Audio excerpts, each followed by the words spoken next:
ভাই 250 গ্রাম মাংস দেন দিহি। 250 গ্রাম মাংস বেচি না আপা। দেন না ভাই, কেমন করেন কে? আরে আপা কইলাম তো 250 গ্রাম মাংস বেচি না, আধা কেজি নিতে মাংস বেচি না, জানতো ভাই মাংস কেজি কত করে? মামা একদম 480। 480? আপনি দাঁড়ায় আছেন কেন, জান না? আচ্ছা আমার একটা কাজ করবেন ভাই এনার একটু কর না, আমার 250 গ্রাম মাংস দিতে। আমার 4 কেজি মাংস দেন। ওই রান্ডালো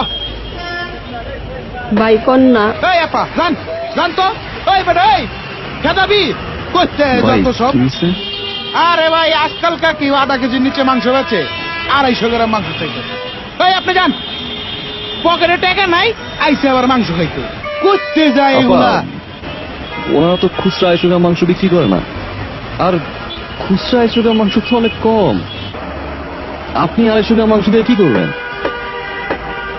আধা কেজির নিচে তো মাংস বেচে না। আসলে কি ভাই, বাবা আজকে পরীক্ষা কিন্তু ভালো দিতে হইব, অঙ্কে 100তে 100 পাইতে হইব, ঠিক আছে?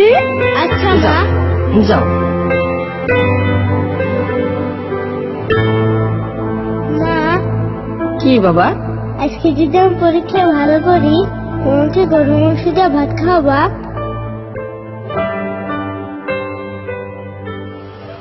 পোলাটা ছোটবেলাতে বাপ নাই, জীবনে অনেক কিছু চাইছে, কিন্তু তার কোনোদিন কোনো চাওয়া পূরণ করতে পারি নাই। আইজো মনে পারলাম না ভাই।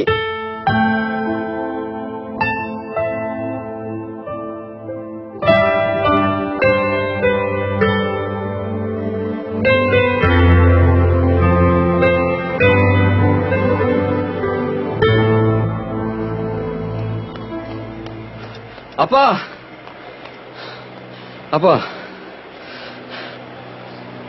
আপনি? এই না, আমি 2 কেজি নিছি, আর এই 2 কেজি আপনার জন্য। এতগুলো মাংস? আমার কাছে তো এত টাকা নাই ভাই। নেন ভাই, আপনারটা আপনি লইয়া যান। ভাই বলছেন না, আজকে না হয় ভাই তার বোনের ছেলের একটা ইচ্ছা পূরণ করলো। রাখেন, আমার বাসায় 2 কেজি মাংসতে হয়ে যায়। এটা আপনার জন্য। আল্লাহ আপনার ভালো করুক, অনেক বড় মনের মানুষ আপনি। আপনার মনটার মতন যেন আপনার বড় করে রাখে।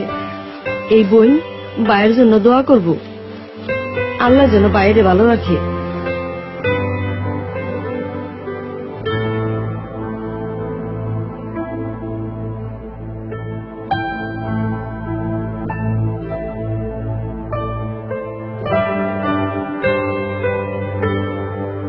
আপনার খাবারের অপ্রয়োজনীয় কিংবা অপচয়ের অংশটুকু হতে পারে কোনো এক সুবিধা বঞ্চিত মানুষের জীবনের খুশির কারণ। আসুন, প্রয়োজনের বেশি অপচয় না করে এ সকল অবহেলিত মানুষের মুখে হাসি ফুটাই। বিশ্বাস করুন, এর মাঝে আপনি খুঁজে পাবেন সত্যিকারের হ্যাপিনেস, কারণ হ্যাপিনেস ইজ শেয়ারিং।